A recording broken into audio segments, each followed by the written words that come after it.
Hello friends, চ্যানেলে তোমাদের সবাইকে অনেক অনেক স্বাগত। আজকের এই ভিডিওটিতে আমি তোমাদের ইনফরমেশন দেব হংসেশ্বরী মন্দির সম্পর্কে, যেটি হুগলির বাঁশবেড়িয়াতে অবস্থিত। এই মন্দিরটি দেখতে তোমরা কিভাবে আসবে, কখন মন্দির খোলা থাকে, এন্ট্রি ফিস লাগে কিনা, জুতো গাড়ি এগুলি কোথায় রাখবে, কিভাবে পুজো দিতে হয়, কটা থেকে পুজো শুরু হয়, মায়ের ভোগ কোথা থেকে পাবে, কুপন কত, কিভাবে কুপন সংগ্রহ করতে হয়, সব কিছুই এই ভিডিওতে আমি তোমাদের সাথে শেয়ার করব। ভিডিওটি ভালো লাগলে একটি লাইক দিয়ে চ্যানেলটা সাবস্ক্রাইব করে পাশে থাকবেন। চলুন তাহলে এবার ভিডিওটা শুরু করা যাক। প্রথমেই বলি তোমরা কিভাবে এই মন্দিরে আসবে।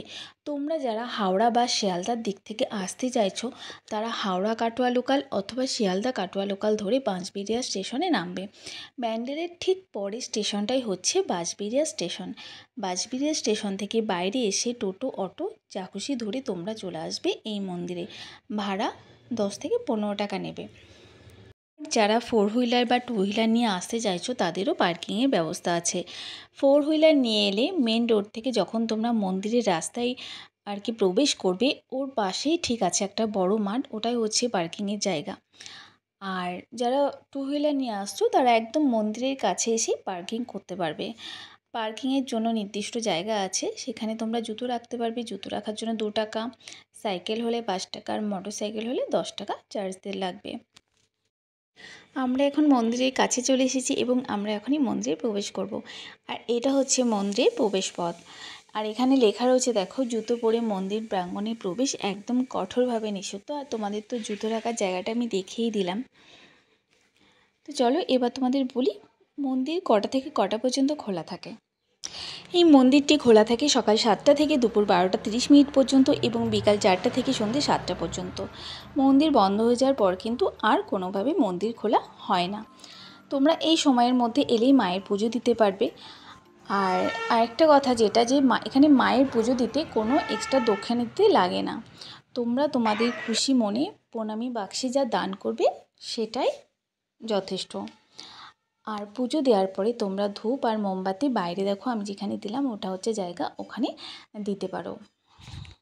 আর তোমরা যদি এখানে মায়ের ভোগ প্রসাদ গ্রহণ করতে চাও তাহলে মাত্র 50 টাকার বিনিময়ে একটা কুপন তোমাদের কাটতে হবে। আর 12টা 45-এর পর থেকে ভোগ বিতরণ করা হয় আর ভোগ দেওয়া হয় ফয়েল বক্সে করে। চলো এবার পুরো মন্দিরটা তোমাদের ঘুরে দেখায়। দেখো মন্দিরের সামনে কত বড় জায়গা। আর কিছু তোমাদের সাথে অজানা তথ্য শেয়ার করি।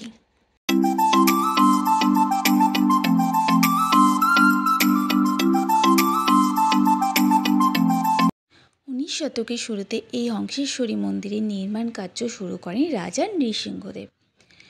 কিন্তু মন্দিরটির কার্য সম্পূর্ণ হওয়ার আগেই তিনি মারা যান। পরবর্তীতে এই মন্দিরটি সম্পূর্ণ করেন ওনার স্ত্রী শঙ্করী দেবী। আর এই মন্দিরের নামকরণ করা হয় রাজা নৃসিংহদেবের মা হংসেশ্বরী নামানুসারে। হংসেশ্বরী মন্দিরের ঠিক অপোজিটে রয়েছে রাজা নৃসিংহদেবের রাজবাড়ি। আর পাশেই রয়েছে টেরাকোটা শিল্পের আদলে তৈরি অনন্ত বাসুদেবের মন্দির। এই মন্দিরটি প্রথম তৈরি করা হয়েছিল আর তৈরি করেছিলেন রাজা রাজেশ্বর রায়। আর তারপরে তৈরি করা হয়েছিল হংসেশ্বরী মায়ের মন্দির। অনন্ত বাসুদেবের মন্দিরটি বিষ্ণুদেবের প্রতি সমর্পিত। সমস্ত মন্দিরের গায়ে রামায়ণ, মহাভারত ও কৃষ্ণলীলা টেরাকোটা শিল্পের আদলে তৈরি করা হয়েছে। এইবার মন্দিরের চারপাশটা আমি তোমাদের ঘুরে দেখাবো আর তোমাদের সাথে শেয়ার করব আরও অজানা অনেক কথা।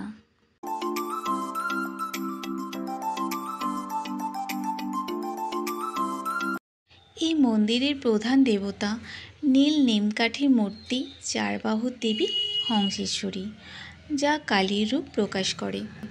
এই মন্দিরটিতে মা কালীর পাশাপাশি বাবা মহাদেবও রয়েছেন। এই হংসেশ্বরী মন্দিরটি 21 মিটার উঁচু ও 13টি টাওয়ার রয়েছে। তান্ত্রিক নীতি অনুসারে নির্মিত এই মন্দিরটি টাওয়ারের চূড়া পদ্ম ফুলের আকৃতি, যা মানবদের গঠনকে অনুসরণ করে।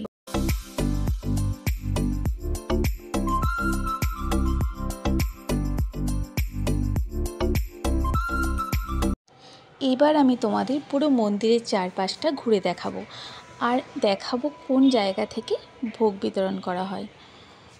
তো বন্ধুরা, তোমরাও আমার মতো সময় সুযোগ করে চলে আসো অঙ্গেশ্বরী মন্দিরে।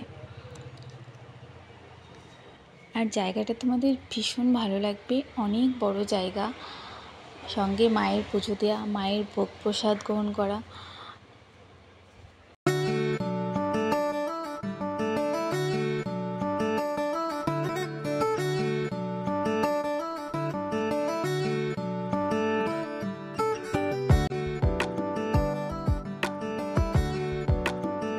আর এই হংসেশ্বরী মন্দিরের চারধারেই তোমরা বাবা মহাদেবকে দেখতে পাবে।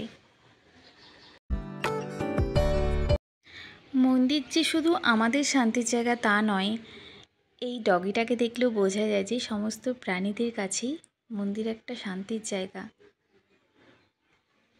দেখো কি সুন্দর নিশ্চিন্তে ঘুমাচ্ছে, এখান থেকে কেউ ওকে তাড়িয়ে দেবে না, কেউ মারবেও না।